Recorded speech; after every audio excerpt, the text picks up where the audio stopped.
Day 3, kaganapan here in Siargao.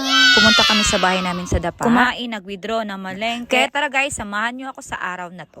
Grabe, day 3 namin dito sa Siargao guys. Ang bilis lang ng Maambon nga pala sa mga oras na to at maya-maya lang. Pupunta na kami sa bahay namin sa Dapa. Dito lang din yan sa Siargao. May bahay din kasi kami doon sa Dapa at yan talaga yung main bahay namin. Tapos ayun guys, nakarating na kami sa bahay at agad-agad nag-withdraw, tapos nagpa-cash in, tapos na malengke, diba? Sobrang bilis lang ng transition.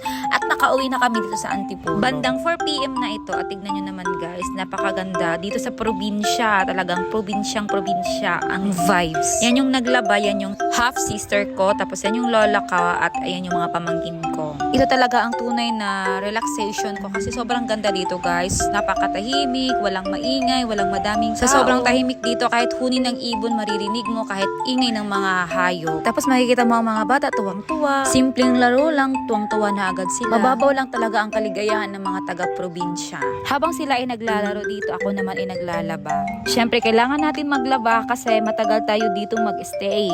After kong maglaba, syempre nagsampay. Tapos pagkatapos kong magsampay guys, sumunta or bumisita kami sa aming baboy. So tingnan nyo naman ang daanan papunta sa baboy namin. Sobrang ganda din dito guys. Ang aliwalas at ang payapa dito. Ang ganda ng view dito guys. Tingnan nyo naman. Nakita nyo ba yung may bahay doon sa dulo? Diyan nilagay yung baboy na. Tapos guys, habang kami naglalakad papunta sa bahay na yun, nadaanan namin ang karabaw. Tignan nyo naman, di ba may karabaw dyan guys? Tapos alam nyo ba, habang papalapit kami sa may karabaw, kinakabahan na ako dito. Baka suwagin kami dito ni Angel. Sa sobrang kaba ko guys, alam nyo ba, tumakbo talaga kami dito. Tapos ayan guys, nakarating na kami dito at tignan nyo naman, yan yung baboy namin guys. Tapos alam nyo ba, natatawa ko dito kasi ang pangalan sa baboy na to ay Leia Pat. Pangalan to namin ni Patrick, Leia and Pat. So si Kuya Tata nga pala ang nag-alaga sa baboy namin. So si Kuya Tata ay asawa ni Ate Lochi. At si Ate Lochi naman ang half sister namin. Ayan guys, tignan nyo naman yung baboy, sobrang taba. Ang bilis kong kumain, grabe. Tapos guys, nag-igib si Patrick dito ng tubig at tignan nyo naman ang tubig guys, sobrang dumi. Ang linis lang talaga to ng baboy guys.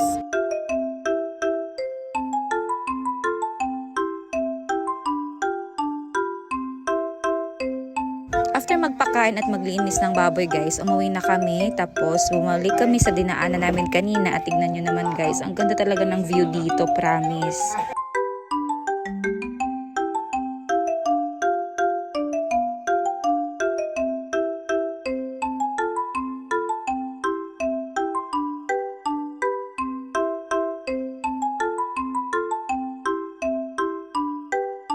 At kinagabihan guys, nag-aya yung mga kamag-anak namin na mag-zumba. After ng 30 minutes atang pag-zumba guys, so umuwi na kami sa bahay tapos nag-igib lang saglit. So yun na naman mga kaganapan namin sa aming day 3 here in Siargao. Bye!